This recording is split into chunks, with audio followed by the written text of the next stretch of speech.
The kickoff team on the field now as they will send this one away.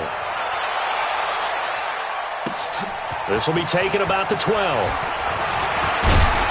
And a good effort on the return there. Gets them across the 30 to the 33-yard line. Cincinnati now ready to take the field. And, Charles, if the season ended today, and it's not going to, we still have December left. More football. We're only in November. But they would be a wild card team. And that's great. They'd be in the playoffs, but you know they're trying to bump up to be one of those division leaders. That guarantees you at least one home game in the playoffs, and that's what you're really seeking. But there also isn't much margin for error for this team, right? Because right where they're sitting, a 2-game losing streak could have them out of the playoffs, so they've got to make sure they continue to keep the momentum going. Absolutely. There's some sharks smelling blood in the water behind them. Plays like we just saw there, that's why they're up right now. And the defense, they're doing their job. Yeah, it starts with the guys up front, so when you talk with GMs who are putting together a team, a lot of them say we're going to build from the inside out, because if you control the line of scrimmage, you control the rest of the ball game, and that's what we're seeing here. They're actually playing in the offense's backfield, not necessarily just playing at the line of scrimmage. Now, Charles, what's the mindset here offensively? You gave up the touchdown pretty quickly. Would it have changed if you had gotten a stop and it would be 0-0 right now, or no? I wouldn't think so. I think in most cases, just down a touchdown, you know, I mean, we're just getting started here. It should be a long way to go. You think to yourself, stick with the game plan, all the things you worked on in practice. But you have some teams that when they get down, their natural tendency is to aggressively strike back. And let's see if they want to get outside of the game plan we expect and try and be aggressive on their first series. Yes, indeed. That play there, that reminds me of some of the guys that I played with to have that suddenness, able to get into the backfield almost about the time the ball snapped and make a play. How about that tackle for a loss? Absolutely. He did a lot of that last week when he was named the NFC Defensive Player of the Week. One of the guys on the team would say, hey, yeah, we called him the disruptor. And that's carrying forward again. Makes sense, doesn't it? And that'll hit in the end zone. Much too much leg there. That'll be a touchback. And Green Bay getting ready to go as they take the field. And it's only November, but the playoffs, we know how it works. They'll be here before you know it. If it ended today, they would be the #1 seed. And that's a great spot to be in. But I love the phrase, if it ended today. And I'll guarantee you, that's what they've discussed in their locker room, in their meeting rooms.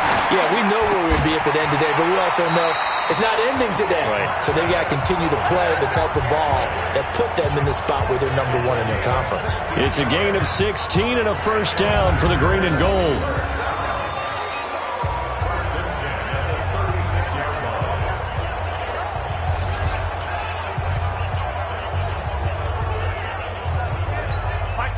So from the 36 now, 1st and 10.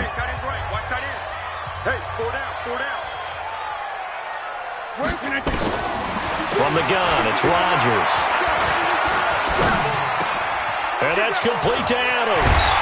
And he's finally taken down, and it's a big gain there on what will turn out to be the final play of this first quarter. After one, 7-0 on EA Sports.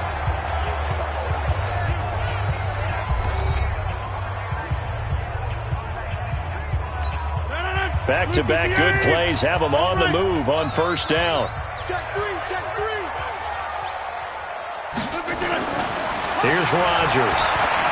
Forced out to his left.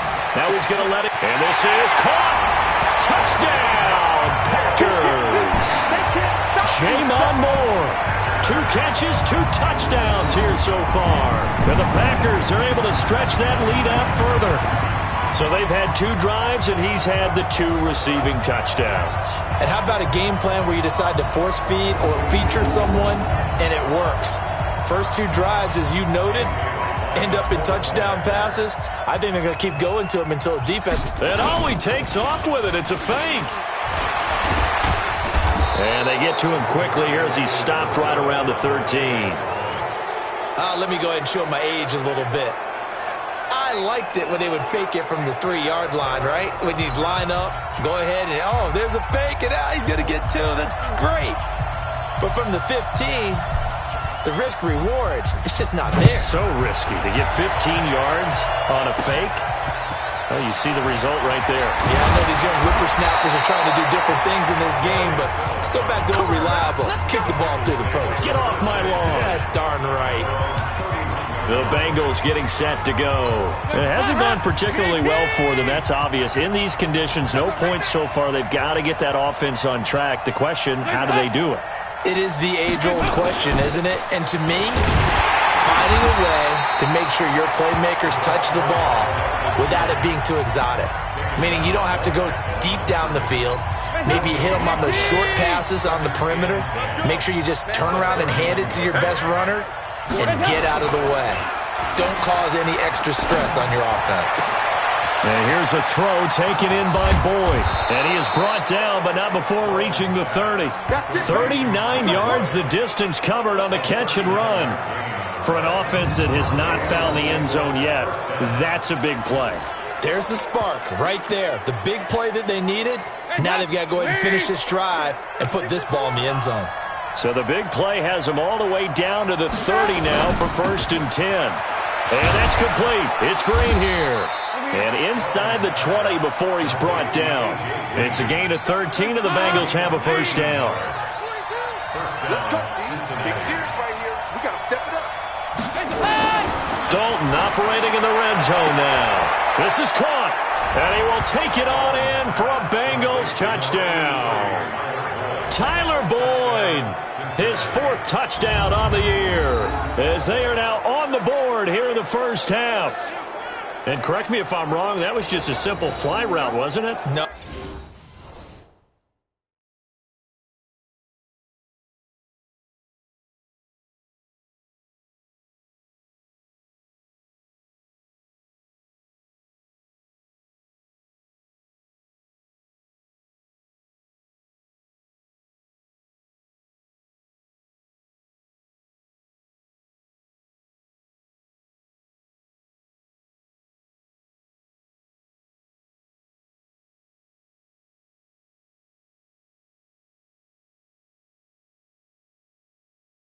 Oh, there's nothing to correct at all. You've got it down pat. And I just remember as a player, when I'd be in practice sessions and I'd hear 9 from the receivers, that meant fly route, go, look out.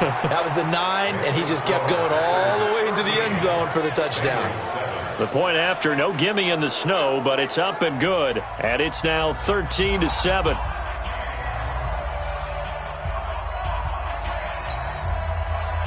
Now after the touchdown, it's Zerline. He'll kick it away.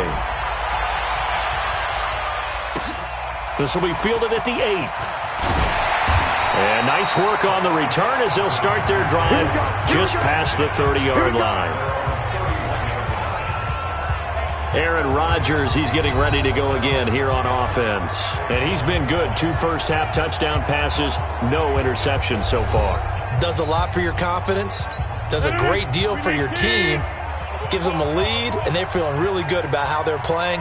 I think he expects to throw at least another one. I was going to say, now he wants the first-half hat trick, doesn't he? Oh, without a doubt. Go ahead and fling him on the field, folks. He wants that type of celebration. Flushed out right. He's going to let this go deep. It's caught at the 10. And he takes it down deep into enemy territory. It's a big play that time for the Packers. 66 yards. In our pregame meeting, all they talked about was keeping him hemmed in and wanting him to make his throws from the pocket because they knew he was pretty dangerous if he got outside, and he just showed it right there. Pretty good arm, too. Well, that didn't take long. One play, and we're already looking at a 1st-and-goal situation. No, check that. We want Mike 52, right? We're not giving up. They'll try and run. This is Williams. They're able to get a couple here, but won't get across the plane as they stop him right around the 1. It is definitely hard to find space near the goal line. You always want to have a guy in the game running it who can create his own. 2nd and goal from the 1. Hey, check 24. Hey, Mike 52. Come on, D.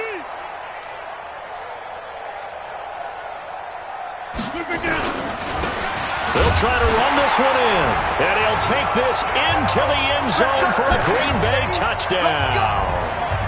A great effort there. His 4th touchdown on the year.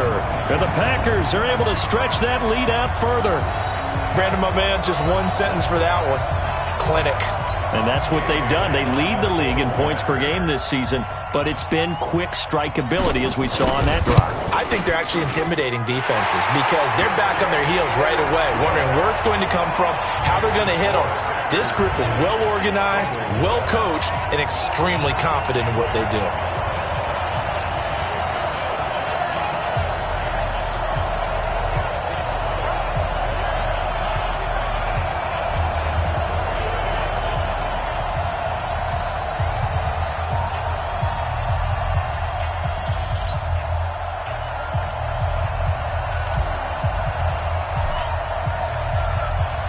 Out is the kickoff unit as they run up and send this one away. This will be taken to the back of the end zone. And no run back here. This will be a touchback, and it comes out to the 25-yard line. The Bengal offense now gets set to head back out onto the field. And this not an easy situation. You're down early, in the elements, you're on the road. How do you get the mojo back?